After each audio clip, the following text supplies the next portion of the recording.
I recently rewatched the entire Star Wars trilogy, 4, 5, 6, and 1, 2, 3, because those are the only movies that exist, and I have notes. This is everything wrong with Star Wars in approximately 2 hours. There's also a side tangent thrown in there for the other 3 movies that shall not be named. Treat this like a podcast because it's just kind of lightly edited and as we were on a live stream. So hopefully you enjoy and let me know about your rants and other gripes with the Star Wars universe in the comments. I actually just rewatched the original trilogy for the first time in a while over the last couple days. It still holds up. There's a few bits that are like, really? Should we talk about it? Let's talk about it. So like, everything just explodes so easily. Every Star Destroyer ever, including the Super Star Destroyer, which is like this giant ship, you know, way bigger than the regular ones. It just explode instantly. Like they took down the entire Super Star Destroyer with literally 2 shots, and then some guy accidentally crashed into it, and then that was it. It's like, what? Surely you would have a little bit more shielding than that, right? Maybe you like build in some redundancies. Because it's not like this is a new problem. No, even the prequels do this. Even the Clone Wars is like, hey, every single, Venator is going to blow up extremely easily. You hit the reactor like one time with a stick, boom. Entire, like, assuming multi-billion-dollar starship, just gone. Just gone. Destroyed. Vaporized. Reduced to atoms. I guess they had to do that in the prequels and stuff, though, because, like, gotta keep the consistency. So I can forgive the prequels, but the original trilogy, come on.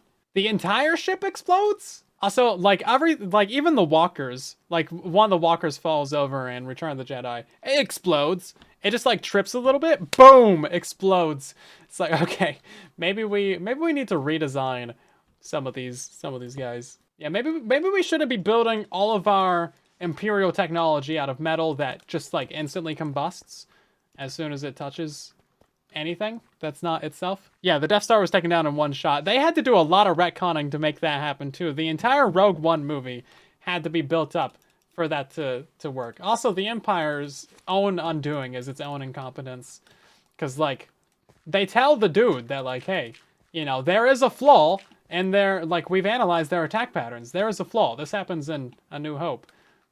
And he's like, just completely ignores it, even though he's like, is directly told that there's a danger. It's like, nah, I don't believe you. It's like, bro, like, everyone died because of that. They could have just, like, either started evacuation of the Death Star and or maybe shut down the reactor so the entire thing doesn't explode instantly. I guess the combustible metal, yes. I might be too much of a nerd. Might be. There's a strong possibility, guys.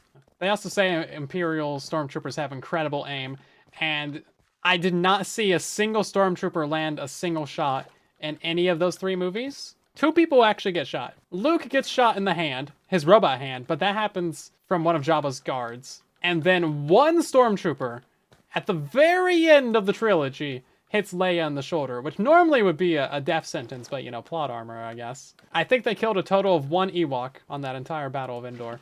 And then one stormtrooper accidentally, when he fell over, like, shot down an Ewok glider. And that was the best shot I saw any stormtrooper make in that entire movie. If I got a shot spreadsheet, I'm sure it exists. I'm sure someone has gone by frame of the original trilogies and counted how many shots actually landed. 100% that exists. It's been 50 years. Somebody has done it. Whether it's on the internet or not, it exists. Because those guys cannot aim. Yeah, their accuracy rating is essentially 0. Besides maybe, like, some, unnamed rebel characters. Maybe they get shot or something. From the big walkers or something. It is pretty cool, though, to see like, how they did the practical effects. Because a lot of the scenes, like, the backgrounds are just paintings. Which, you don't really notice until, like, you realize you see some behind the scenes. You're like, oh, that's a painting. You see it from, like, a different angle. A lot of the backgrounds, like through windows and stuff, paintings. Pretty cool. Like hand-painted stuff. And then you can notice some of the green screen effects, like especially around hair. Whenever they have like hair blowing in the wind, you can see the green. That's kind of fun, At this point, you're surprised the Death Star could hit a shot considering the rest of the Empire. Honestly, for real. Although it is pretty cool how it tied into Rogue One.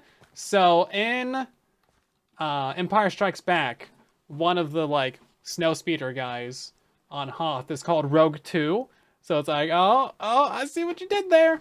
It's like that's actually pretty cool. And then the opening credits of A New Hope is like, hey, they just, they just won their first battle. They got these plans. And then Rogue One just fits in like perfectly. Honestly, the entire arc from Andor season 1 and 2, a little bit of Rebels, straight to Rogue One, and then A New Hope, and the rest of the trilogy works out pretty well. It's a pretty good, like, it's pretty consistent. Although Luke just completely decided on his own, apparently, that he was a Jedi Knight between A New Hope and Empire Strikes Back, or Empire Strikes Back and Return of the Jedi.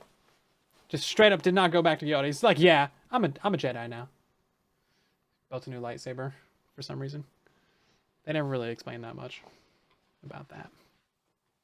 More chance of getting blue ones, not for real. Stormtroopers are supposed to be the elite soldiers. That's a lie.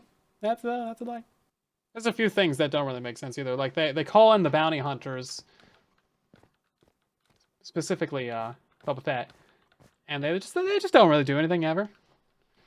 I forget which movie it was, but he's like, they have this whole lineup of bounty hunters. It might have been Empire Strikes Back, and they're like, okay, no disintegrations, which kind of proves that he's the one that killed Uncle Ben and Aunt Beru.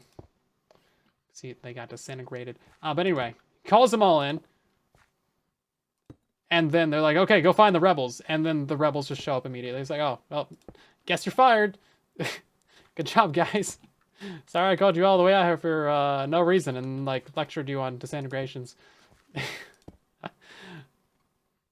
Luke asked ChatGPT, am I a Jedi? And yeah, that, wouldn't be surprised. I think there's a little bit of room for them to make, like, maybe some animated series or, like, a little comic stretch or something. Between all the movies, between 4 and 5 and 5 and 6, because there's clearly some stuff that happens. But of course, a lot of the actors have passed since then. A lot of the main characters anyway. Or they just don't really want to go back to the roles or whatever the case may be. Like, getting everyone back is obviously not practical. But a comic strip could be good. Short stories or a book or something. Something to fill in the gaps. Like, hey, why did Luke decide that suddenly he's just a Jedi Knight, even though he got, like, a total of 5 seconds of shredding from Yoda? Why did he build a new lightsaber? Besides the fact that, he had a blue lightsaber and they needed to film outside on a blue sky. So they're like, I guess it's green now. What's the lore? What's the lore? Ah. Stormtroopers have a 9.8% accuracy across all the movies, according to Google. Told you it existed. That seems high. Yeah, I don't think I saw a single person actually aim their blasters in the movies either. I'm pretty sure they all just hip fire. And maybe that's why. Maybe that's why. Is that the forbidden move? Also, yeah, lightsabers do not cut through anything in the original trilogy. It's actually not canon that they can cut through things. They cut through nothing. They, like, hit a small railing, it just bounces off. The only thing that lightsabers can cut through canonically is arms. They cut off a lot of arms in the original. It's a weird amount of arms that get severed. Like, Luke loses his hand. A Wampa... No, wait. Oh, let's go in chronological order. A guy gets his arm cut off in Mos Eisley in the first movie. Luke loses his hand at some point. A Wampa loses its hand, and then Vader's hand gets cut off. That's 4 hands / arms in 3 movies. 1.25 arms per movie. It seems too many. Arms, hands, arms. It's like, what? Just go with me, okay? Listen, the mass from the Wampa arm alone averages out the rest of it. Don't worry. Because it lost, like, its whole entire arm. Don't worry about it. Don't worry about it. Yeah, so there's still a Wampa somewhere out there on Hoth, terrorizing all the Tauntauns with one arm. It probably ended up eating its own arm. Because it's kind of a opportunistic, predator out there. Count Dooku. Anakin lost his arm. Well, yeah, Anakin lost his arm 3 times? 3 times. Man, bro has bad luck with arms. Count Dooku cut off his arm. His arm got cut off on What? The lava planet. I forget that one right now. Episode 3. And then episode 6, he loses his arm. Bro was not good about keeping his arms. Poor guy. Kind of feel bad for him. Just can't keep a hand on these things. Oh, you know what I can rant about? Oh, I can rant about the sequel trilogy. I got a rant saved up for that one. Been cooking this one for a minute. It's been cooking. It's been cooking. Where to start? Where to start? What sequel trilogy? There is no sequel trilogy. Yeah, exactly. This man gets it. Get this man a glass of water. He deserves it. Okay, so the entire Skywalker trilogy, 3, 1, 2, 3, 4, 5, 6, all that's building up to the takedown, or, building up the Empire and then taking down the Empire, and then, it's like, hey, congrats, we took down the Empire. Cool, yay, we destroyed them all. We took down the entire hierarchy structure, yay. And then we're gonna, build a new republic. Probably, right? We're gonna overthrow the tyranny of the Galactic Empire and kill all these guys and not worry about the millions of guys that we probably just killed. Don't worry about the death count. It's high. We won't worry about that. It's not part of this rant. It's fine. And then suddenly, episode 7 comes around. There is no New Republic. That just doesn't exist. That just, there's no explanation whatsoever. Somehow the Empire's back, but with a new coat of paint, and they're even more, authoritarian. And no one stopped that? No one thought about maybe not letting that happen? Somehow they just, did that, and everybody was chill with it? And they built another Death Star, but this time it's a planet, so it's different, guys. This time it can kill multiple planets at once, even though it's in orbit around a star. The planet doesn't move. It's not the Death Star. It doesn't move. So somehow it shoots a laser beam across the entire galaxy, which doesn't travel at light, doesn't go beyond light speed. So somehow, it just takes 1,000 years to get to the planet, I guess. We'll ignore the physics of that part. But that's fine. And then, oh, guess what? They blow up that thing instantly because they didn't learn from every single Star Destroyer, every single Venator, and every single Death Star, of which there was 2 that both blew up instantly. So, they're really bad at building big things. Really, really bad at building big things. They should just stop. Okay? And then, I forget, what happens in which movie exactly. But one of the movies is just straight up a chase scene for, an hour. An hour of that movie is they're just chasing down starships in space. But they can't reach them because they're just slightly out of range. And, we just can't get close enough to shoot them, guys. So that makes a lot of sense. I think I have a cat trying to break in. One moment. Was indeed a cat. Are you gonna get up here this time? Come on. There we go. Bit of a moving target. Yeah, so they just can't catch up to these guys. And somehow they just don't have long-range weapons, even though it's space. Somehow there's bullet drop. And the bullets don't go straight forward. We won't worry about the physics of that, though. Don't worry about it. That's fine. And then, yeah, so that's what, movie 8, maybe? I don't know. It's great, don't worry about it. And then they kill, all of the main characters from the original trilogy. Han, dead. Leia, dead. Luke, dead. Millennium Falcon, crashed. C-3PO, memory wiped. But then he's brought back a little bit. And then, did I say they crashed the Falcon? They crashed the Falcon.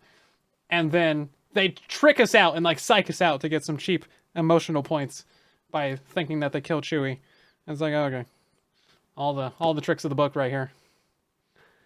The entire concept of hyperspace ramming is also a thing. Yeah, so they don't have enough fuel to jump to hyperspace to get away from the Imperials or whatever. So they're just slowly attrition. It's just a slow attrition of all their ships.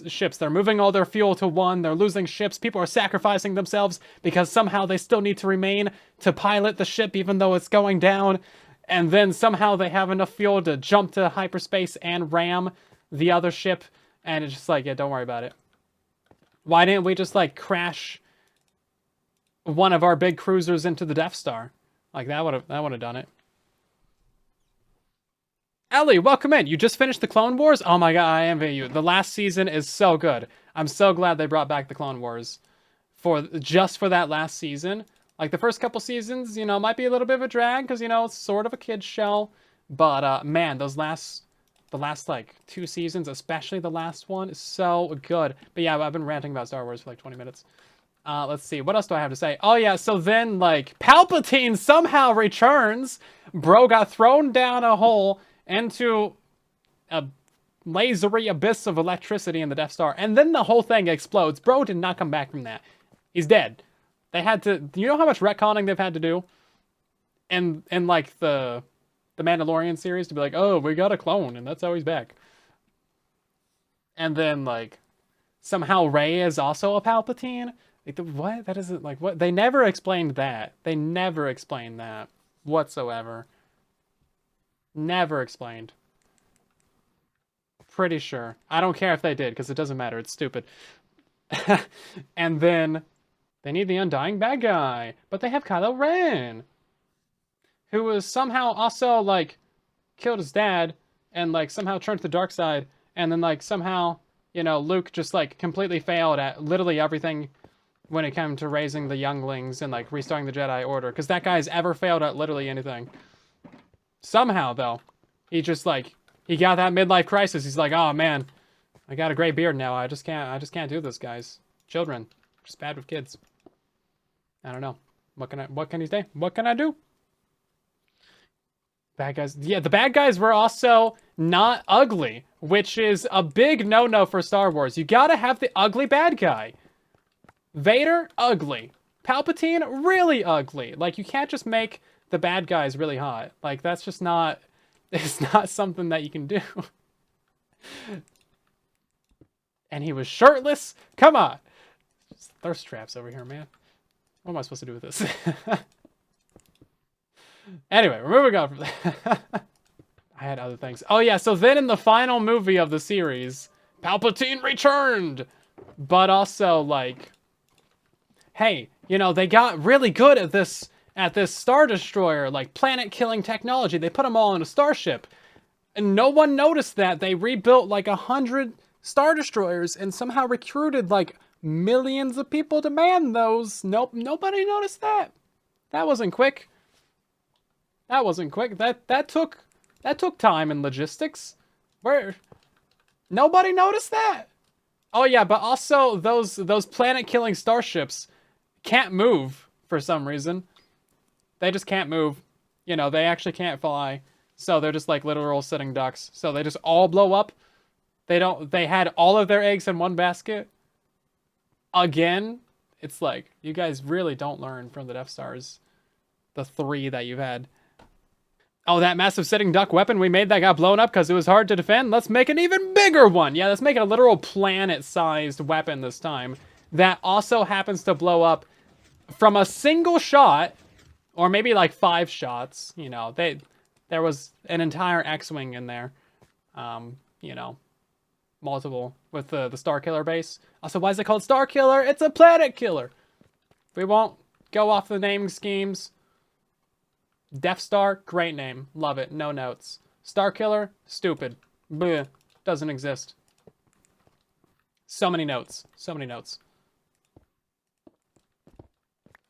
And then, what else was I going to say about that? Oh yeah, so that brings me back to the original trilogy. Hold up, we're going back. I got one more thing to say about that. You know, the original Death Star had like this tiny little hole. You know, it's less than 2 meters wide. It's about the size of a wombat. Patting the cat right now. And, you know, that somehow blew up the entire thing. We'll let Rogue One deal with that. And then the second Death Star that they build, they let a literal Millennium Falcon-sized hole go through the entire thing so they can just fly in there directly. Forget, like, getting a, you know, precise little shot in. No, you can fly your entire plane in there. And the TIE fighters that we're going to send in after them, yeah, they're also going to be shooting up the place too. Because You know, it's not like this thing is basically nitroglycerin. You know, you breathe on it wrong, it just explodes. So back to the prequels, which don't exist. Remember that these are hypothetical movies that we're talking about here. Mostly, I think a lot of people are upset about them because they like just destroy everything that the original trilogy had. You know, New Republic gone, all the main characters gone. They bring back the bad guys that were definitely dead for no good reason, and just doesn't really make a whole lot of sense on those fronts, right? It was still under construction. Yeah, it was fully operational and armed. Also, like, why does the shield generator need to be on the planet? And why do all the troopers that are supposed to defend it, like, just walk away from the door? You have one job. Literally defend the shield generator. That for some reason we have to have on a planet. We can't have it on the Death Star, because that would be too convenient. You can't have the shield generator be inside of the shield jet that it generates. Well, that doesn't make any sense. Next Star Wars movie is going to be a universe killer. Base TM that's an entire solar system that uses the star as a focal point to shoot a beam that blows up the entire galaxies. Yeah, sure. I don't know. They are actually making another Star Wars movie. But this one's Mandalorian and Grogu. So it's like kind of a side series. Which is fine. You know, the Mandalorian series are pretty good. They had to go through a lot of hoops to make those sequels work. They still, like, they never really explain what happens after the Empire falls, though. They just kind of leave that to imagination. And there's so much room there for, like, an Andor-like series. Where they're like, hey, this is actually what happens. This is the politics of it. This is the adventures. Here's the rise of the First Order, which doesn't exist. These are the events that take place. They have a prequel movie that's supposed to be about the founding of the Jedi. Yeah, their other prequel series did not do well. The whatchamacallit one. The Acolyte. Yeah, that was supposed to get another season. They basically canceled that immediately. And, like, it wasn't super bad. You know, it had some moments. It had some Star Wars things in it. It was alright. But yeah, they could have done better. I don't know. But like I said, there is room for them to do some content around the original trilogy. Between episodes 4 and 5. And then between... Oh, this is all wrong. And then between episodes 5 and 6. There's some gaps in the timeline there.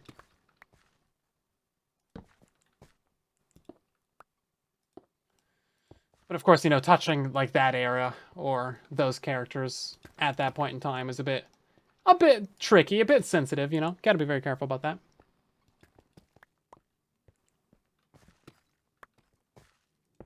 Don't want to upset people like me. I think I've seen just about every piece of like actual official canon Star Wars media that there is, though. I feel like I'm up to date. So I've watched all the side series, all the animated series. Tales of the Underworld was pretty alright. That's the like newest one. I feel like they're setting up Ventress for some side series, because I don't think we've seen that like character that she was with. That young apprentice anywhere. And she was in like the later seasons of Bad Batch and all that stuff. So I don't know what they're doing there.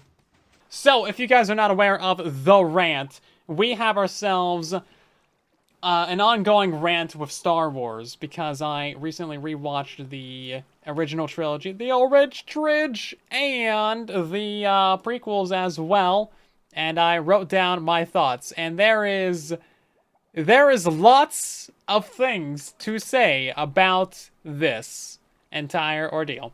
So, I love it. There's nothing else to say. Actually, that's it. That's my entire statement on the matter.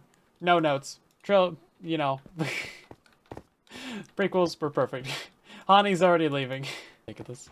I did write it down because there was a bunch of things that I noticed during the movies. I was like, eh. I don't know about that.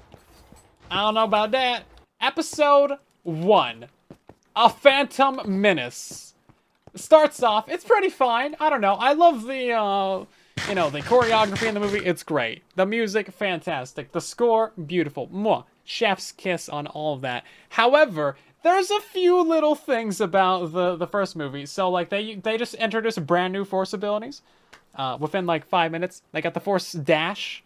They can just, like, they just disappear. They just go, like, 40 feet down the hallway on the Separatist, like, control ship. They're just gone. We never see that ability ever again. Not once. It's just, that's the only time they ever use it. So what? Obi-Wan and Qui-Gon knew about how to do that. And then that's it. They just, like, they never just, that would have been useful. Like, 100 different times. All of the time. It like, so many places they could have used that. During the pod race scene, which, oh my god, it's like 15 minutes of pod racing, I swear. There's actually an Easter egg for one of the bounty hunters that we see later on in the Clone Wars. I'm not sure her name, but she's like pale and got like, I don't know, dread looking hair. I don't know. Anyway, I mind ranting a little louder. No, I'm not gonna be like you. But yeah, I actually noticed her like up on the ridge, or at least her species anyway. So I don't know. I thought that was kind of fun. But also, the Jedi just knock over droids using the Force, and that apparently is enough to just straight up kill them. I don't know, they just, like, topple over, and then I guess they're dead. They do that a couple times. Or a Sing. I think it might have been her, actually, yeah. Hold on, I think that, yeah. Yeah, that lady, yeah. I think it's her, actually. Oh, yeah, no, there's a picture of her, actually, during the pod race, yeah. Little Easter egg.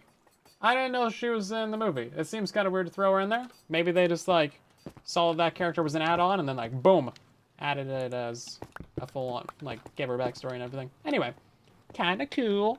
And then, after Qui-Gon dies, the Jedi Council doesn't think that it's a Sith, even though bro literally had, like, you know, Force abilities and a red lightsaber. I feel like they should know better than that. I know it's been 1,000 years since the last Sith, but, like, come on, bro had a red lightsaber.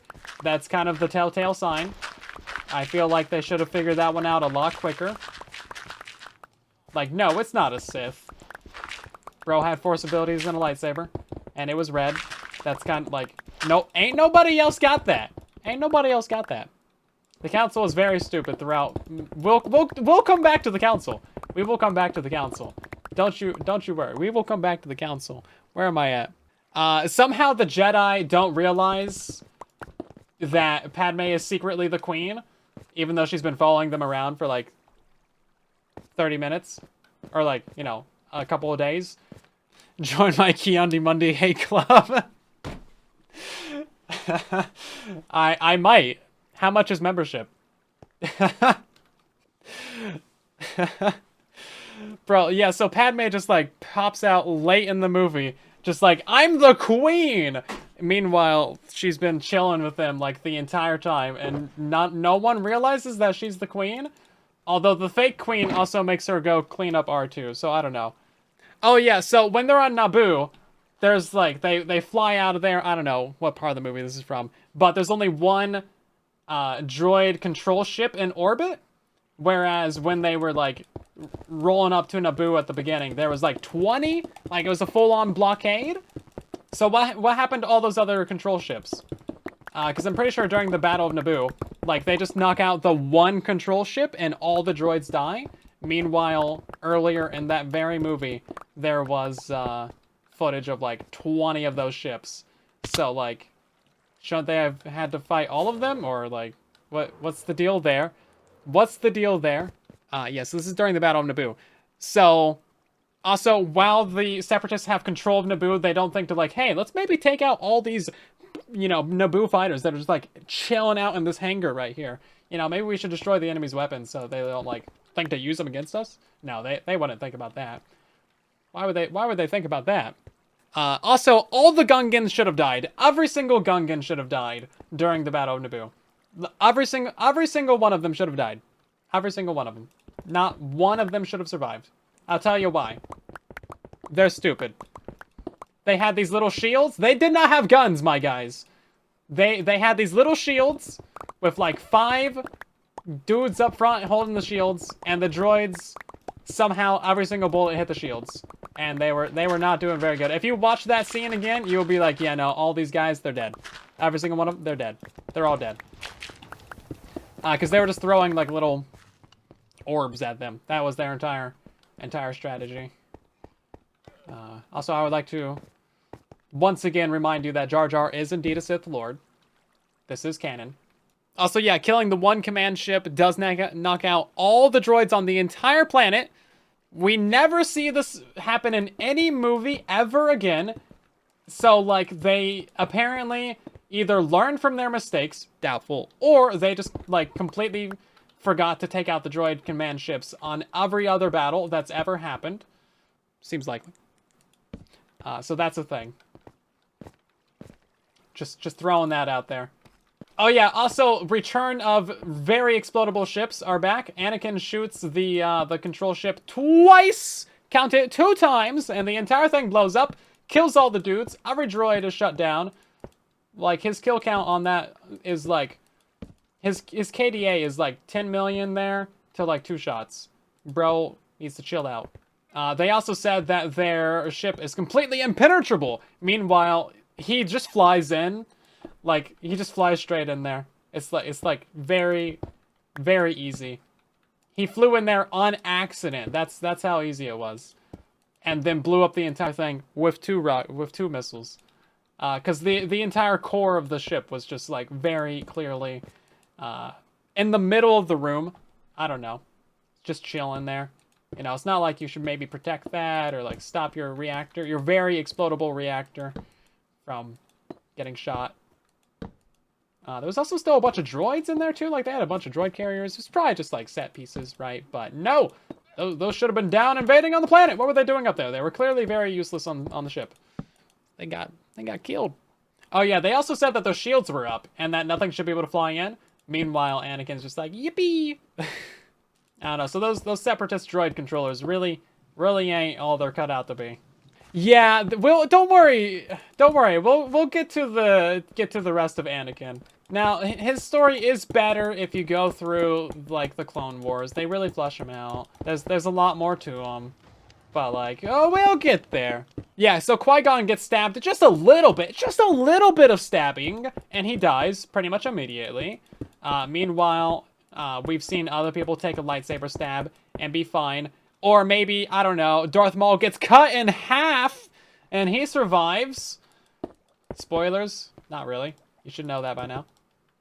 Yeah, so it seems like maybe he shouldn't have died instantly. What, he got stabbed in the kidney? Bro, come on. He can survive that. Yeah, Maul surviving, yeah, it really adds so much to Clone Wars and Rebels, man. It's like, yeah, top notch right there. Love it. His entire arc with Obi-Wan, oh man, amazing. Even to his final scene with Obi-Wan, like, so good.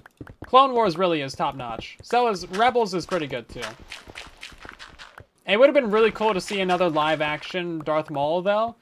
Like, yeah, sure, whatever. He's at the end of, like, Solo. That doesn't count. Bro was a hologram. Apparently, the guy who played Darth Maul, like, still keeps up with his, with his lightsaber, like, training. Which is pretty cool. It's pretty much, like, one of the only people who's allowed to, like, do that and not look stupid. Didn't they announce a live-action Maul project? I hope so! Give it to me! Inject it into the veins! Yeah, so I also spotted a new type of droid during the final bit of the Naboo battle, before the regular battle droids get shot off. There's like a little silvery dude. He's like out there picking up all the extra dead guys. All the extra dead, like, battle droids. Never seen him before. Never seen him since. But he's there. Don't know what he is, but he's just like picking up dead droid bits. Oh yeah, so the ending of the movie, the transport, makes no sense either. So the Chancellor comes to Naboo. They pick everyone up. They go to Coruscant for Qui-Gon's funeral. And then they go back to Naboo for a peace celebration. It's just like, it's a lot of back and forth for seemingly no reason. And also, they had a background actor. This is just kind of like little Easter egg stuff. They had like a backup actor for Mace Windu, because that is definitely not Samuel L. Jackson in the background when they show up to Naboo. They just like straight up had a different guy. He's only on screen for like 2 seconds, but it's kind of obvious. I didn't think it looked like him anyway. Also, straight up, hold up, why did they not just kidnap Anakin's mom?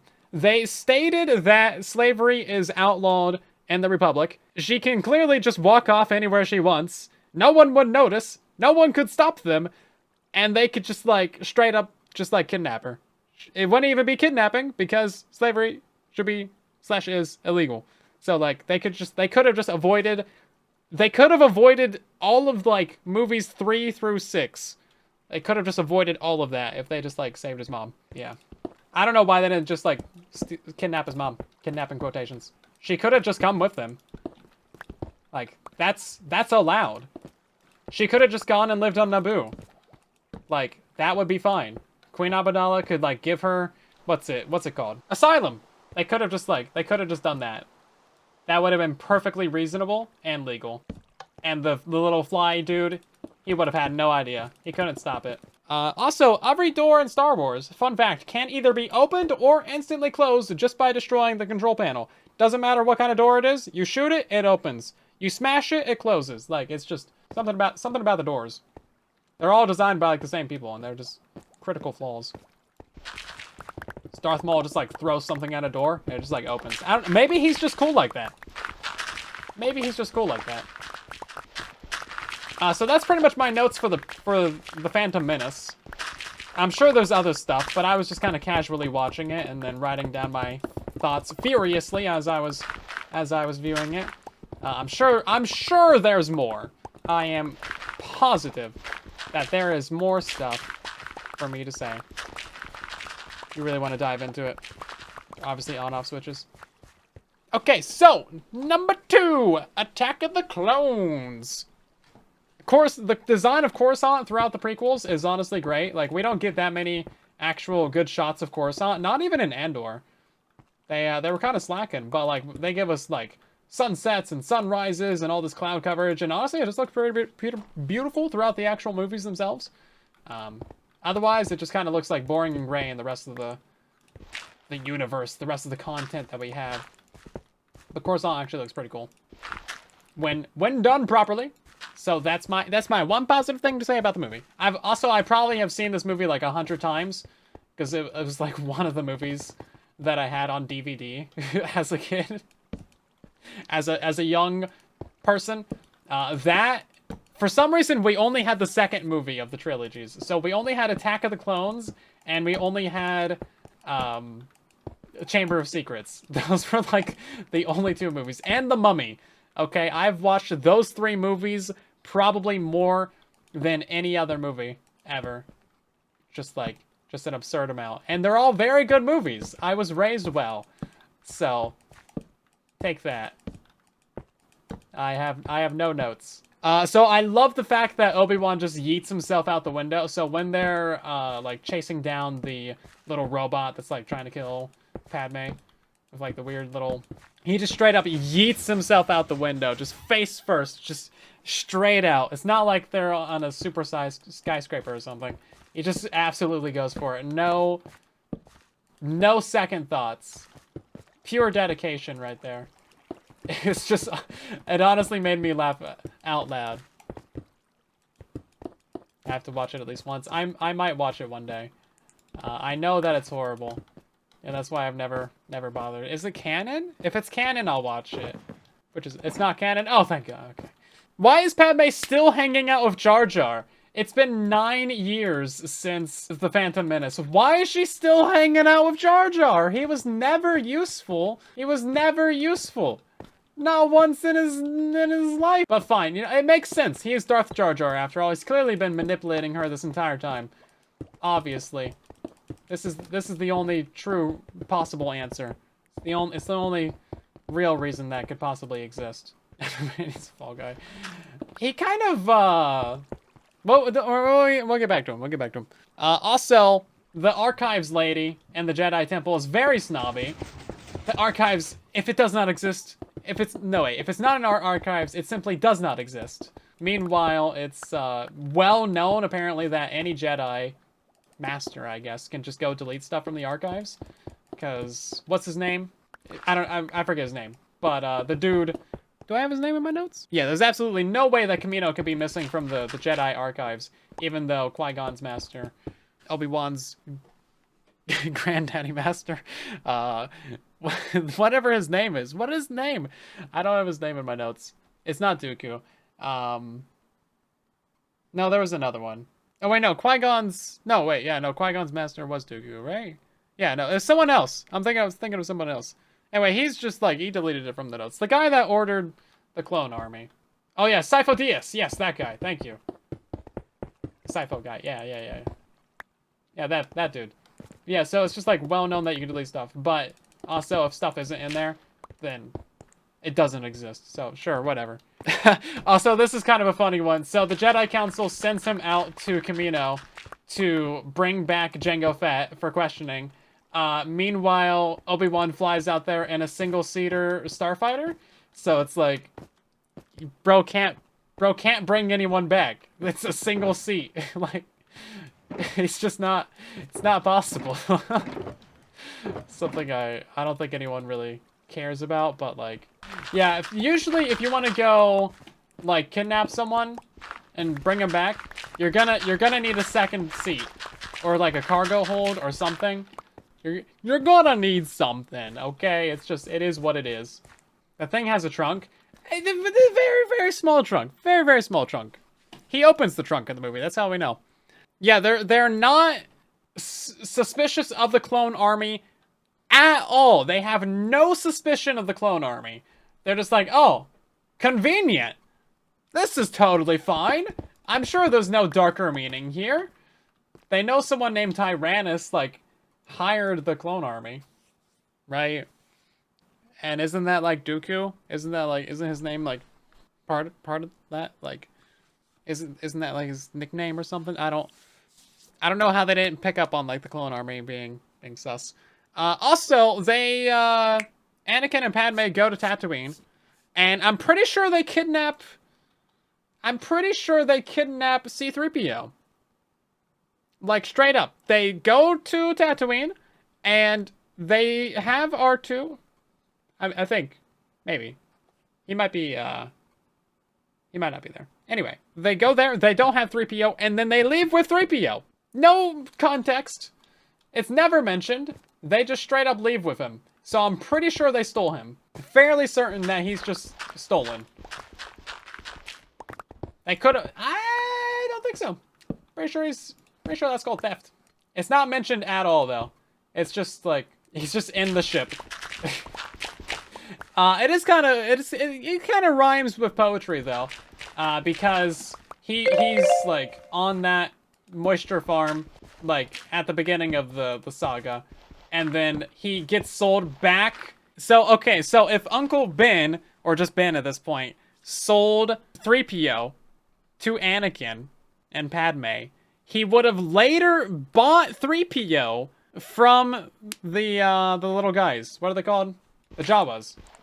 Yeah, he would have later bought him back. He wouldn't have been like, oh, hey, C-3PO? Man, I used to have a droid like that. He just ends up on the same moisture farm, like, decades later. His memory got wiped, so he wouldn't have remembered it, but Uncle Ben? Spider-Man? Uncle Ben and not Baru? I'm pretty sure he's Uncle Ben. Missed opportunity for him to say with great power. But yeah, so he just, like, goes back there again. Let's see, what else do I got in my notes? Yeah, so Dooku just straight up tells Obi-Wan that Darth Sidious is running the Senate and in control, and they just do nothing. Oh, it's Owen. Okay. Shut up. Yeah, they just do absolutely nothing with this information for decades. Maybe not decades, but, like, the entirety of the Clone Wars. This is the Spidey Force. Yeah, they just don't do anything with that information. And also, why did Dooku tell him this in the first place? Because Dooku is aligned with Sidious, even though he pretends like he's not. Yeah, he pretends like he's not aligned with him. So I don't know what his ploy there is. Feels like he could have just not said anything, and then they would have caught the Jedi, but even more surprised. But maybe it doesn't matter. It didn't matter in the end because they all died. So I guess I don't know. It just doesn't really make much sense plot-wise. Not that I could think of anyway. but I'm not known for my thinking. Yeah, so Jar Jar also becomes the senator instead of Padme, because Padme's fleeing because, you know, they're out to, like, murder her or something. But Jar Jar is her replacement? Of all people, Jar Jar is the person that she chooses to have replace her in the Senate. And then somehow the entire Senate's deadlocked because politics.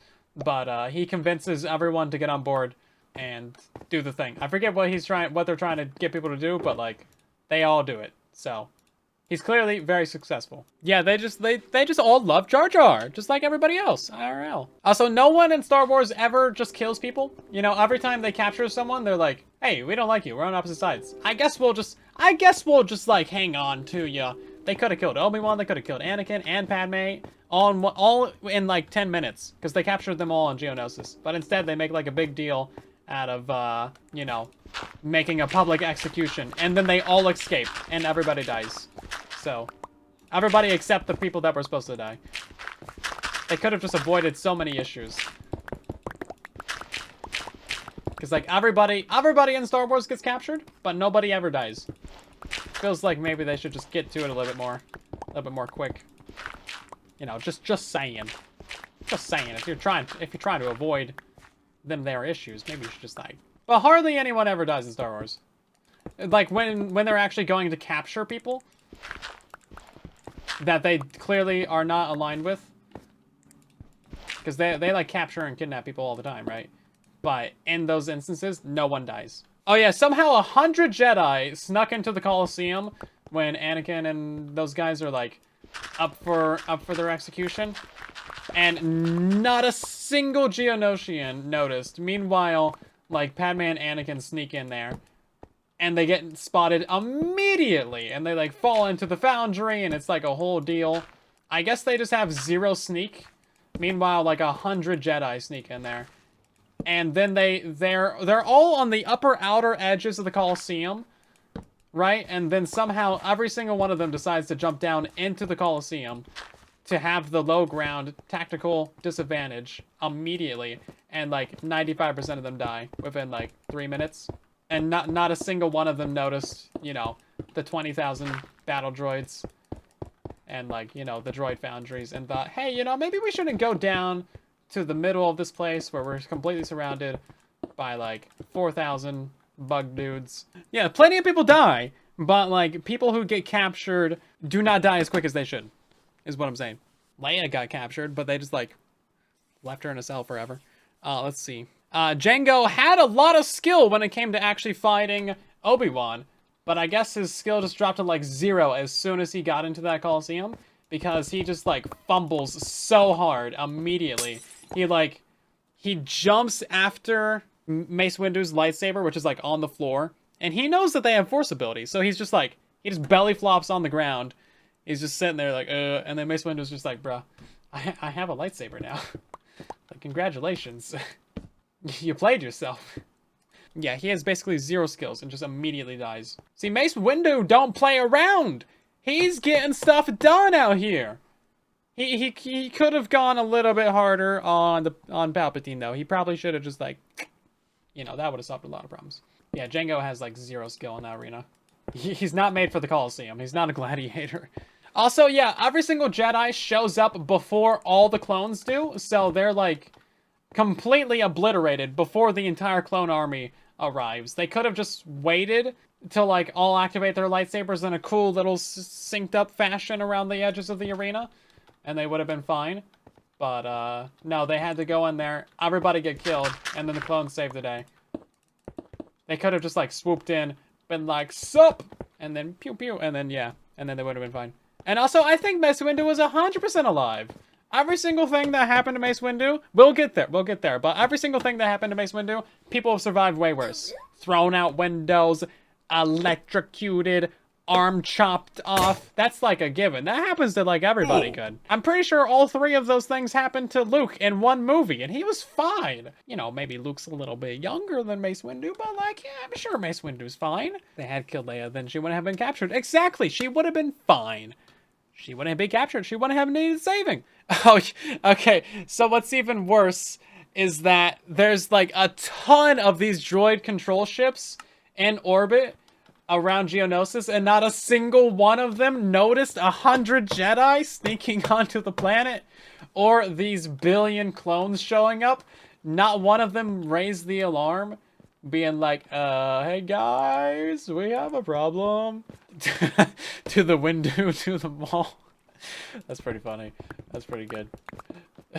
Yeah, just no, absolutely no one notices. The entire, like, Jedi Temple and Kamino showing up. Yeah. So that's something. What else have we got? Also, like, Count Dooku drops during his fight with, you know, Obi-Wan and Anakin. Which, like, you know, that's a good display of strength right there. But why didn't he just kill them? Again, what's with the Sith and not killing people? Yeah, they're right there. They're incapacitated. He would have saved his own life if he just, like, done it. Maybe I'm just a little bit murder happy, but listen. I'm just trying to help these people get their jobs done. Maybe I'm pro-Sith. Anyway. So anyway, he drops this giant pillar on these guys. Because they're just laying there on the floor. They're just laying on top of each other. Because they're in a pile, apparently. So he drops this giant pillar on them. And Yoda is there. And he, like, saves the pillar from falling on them. He's like, oh, you know, he's like fully tuned in on saving this pillar. Like, and he, like, saves it. And he, like, pushes it away. Whereas he could have just, like, picked up Obi-Wan and Anakin and, like, moved them 5 feet. And got back to fighting. And meanwhile, like, Dooku doesn't just kill Yoda when he's, like, worried about the giant pillar. I don't know. And also, no one ever, like, damages the ships. Like, they could have easily messed up Dooku's ship, and he wouldn't have been able to escape. They just, like, slashed the windshield. Yoda was already up there. Could have been like, boop, windshield's broken. You can't go to space now. Sucks to be you. Also, yeah, the Jedi, like, so they won the battle, the first battle of Geonosis, right? They had the Separatists fallen back. They're all in full retreat. All the droids are leaving. Everybody's going up. It actually, like, those round ships on the surface, they're actually, like, the middle of the droid control ships, which is pretty cool. I never, like, noticed that as a thing. But, that's kind of fun. But yeah, so why don't they just maintain control of Geonosis? Just, like, occupy the planet, shut down all the droid refineries, and you're fine. Because they go back to Geonosis. There's a second battle of Geonosis. And they go back to re-attack those same droid foundries. They could have just stayed there. They could have just stayed there. Make it make sense. Listen, Palpatine had some good plans. But, like, overall, it worked out pretty well for him, I would say. Also, how did they get all their clones back to Coruscant? Because at the end of the first movie, you see all the clones being loaded up onto the light cruisers. They're not Venators. They're not, like, full Venators. They're just, like, light cruisers. So where did those light cruisers come from? If they didn't use those to get the guys to Coruscant, then what did they use? And if they did use the light cruisers to get the guys to Coruscant, then why are they loading them up into light cruisers at the end of the movie? It's a cool shot, don't get me wrong. It looks cool, but, like, why are they being loaded up if that's what they came in on? They don't make very much logic. That's it for episode 2. Yay! Because now we're on to episode 3, Revenge of the Sith. You've never seen any Star Wars? How dare you? How dare you? You need to go watch some. Clearly, they're very good movies. Why didn't Anakin and Padme just run off to Naboo already? It's not like he's on a mission or she's working in the Senate anyway, because apparently Jar Jar took her job. So why didn't they just run off and go live on Naboo? They should have just done that. They brought it up, but they didn't do it. They should have just gone and ran off and lived happily ever after, and then everything would have been fine. They would have killed Dooku, and then Grievous would have died, and then, you know, they would have captured Palpatine, and it would have been fine. Anakin just straight up left, everything would have been fine. Obi-Wan also gets sent on a stealth mission to find Grievous on that one planet, whatever it's called. Who cares? And he chooses the loudest possible animal that makes the most noise ever to track down and find Grievous. And somehow still sneaks up on the guy. It's like, hey, you got like a speeder or something? No? Okay, well give me the loudest possible thing that you have. And I'll just use that. How about this giant lizard that, like, constantly squeaks? Yeah, that'll do. He doesn't even walk on walls with a giant lizard. He walks on the floor with a giant lizard. He could have just used a speeder. He would have been fine. I mean, the lizard served him well, but, like, he didn't need to use the giant loud lizard on a stealth mission. Also, like, somehow somehow they have secret control of this area, right? And they don't see him show up. Because he just flies in there with his Jedi fighter, his little one-seater that he was supposed to kidnap. So he just flies in there. And they're just like, they're still just chilling, having their meeting. They're not like, hey, maybe let's just blow him up real quick. I want more violence in my Star Wars. If that's too much to ask, thank you very much. It's more like slightly fighting each other. Yeah, Rogue One was really good. I didn't do any notes on that one, but I might have already talked about Rogue One, though. Yeah, so they figure out that Palpatine is a Sith, because Anakin tells them, and then no one tells Yoda. They don't tell the entire Jedi, Alliance, like, oh, hey, we found the Sith Lord that we've allegedly been looking for, the last few years, that Dooku told us about for some reason. They just don't tell Yoda. They don't even consult Yoda. They're not like, yo, we found him. We're gonna go, confront him. What should we do, Mr. Boss Guy? Yeah, so no one consults Yoda. Or the rest of the Jedi Council. They don't call, an emergency meeting being like, yo... Because Anakin's like, he told me that he's Palpatine. And they just don't do anything with that information besides go to his office with the same 4 Jedi that they already had. They don't change their plan at all. They're just like, hey, my guy. They just show up. So Mace Windu really dropped the ball on that one. Mace Windu. Also, Palpatine's entire trick to turn Anakin to the dark side is saving Padme. That's the entire lore. It's like, I will teach you how to save her life. And then, as soon as Anakin converts to the dark side, is like, well, actually, I don't know how to save people's lives, but we can figure it out. And Anakin's like, sure, I guess. He just, completely goes with it. Mace Winburst. Yeah, he just, does not mind at all that he's just got lied to. And somehow convinces Anakin that every Jedi is against the Senate and needs to die, even though that has never been mentioned ever by, any Jedi ever. And Anakin is like, 1 second, hey, we must take him in. He must be held accountable. And then the next moment, he's like, killing the younglings. These two statements are 20 minutes apart. He's just instantly cool. He goes straight from, we have to take him in, to, okay, let's go do a little bit of murdering. He's just totally chill with that. Yeah, his entire transformation is, very quick. And I think that's really just a writing problem. I feel like they could have flushed out that arc a little bit more. And they do that a little bit in the Clone Wars. They give him, a little bit of, dark sidiness, but... I don't know. I think Revenge of the Sith was also originally supposed to be a 4-hour movie, and they cut it down to whatever it was. So, obviously a lot's gonna get left out of that point. So you can't blame him too much, or Hayden Christensen, the guy who played them. But they could have really done a little bit more there. They could have done a little bit more. Yeah, that's also another great question as well, Mo. Padme's just like, oh, you just went and killed all the Sand people? Oh. And that's fine. Not like, oh, maybe you should get some therapy, my dude. Now, she did hear Uncle Owen talk about how they were just, vicious animals, and they weren't really, people. So maybe she doesn't quite understand that, no, these are actual, humans. Sort of. Are they humans, actually? I don't think we know that. I don't think we really know what they are. But they're civilized. They are of mild civilization. So, still people. Yeah, so that's kind of a huge, the red flag is currently on fire kind of situation. Because bro just killed a bunch of people. But that's movie 2. We can't be going backward. We can't be going backward. We gotta keep going forward. We gotta keep going forward. Order 66 also somehow does not apply to Anakin when he stopped being a Jedi, 2 seconds before the order was given. However, it does apply to Ahsoka, who had quit being a Jedi, months earlier. So that's just straight up nepotism. What can you do, right? Not a single Jedi, not one Jedi at the entire Jedi Temple realizes that an army of clones are just walking up the front step. It's not a single Jedi, not a single temple guard, not a single security camera, not a single droid. Hey, what's up with this entire, starship that just landed out front and dropped off 1,000 clones? I'm sure it's no big deal. Just like, no one thinks to sense that in the Force at all. I'm sure it's fine. Kill all Jedi, except Anakin. He's cool, bro. Perhaps.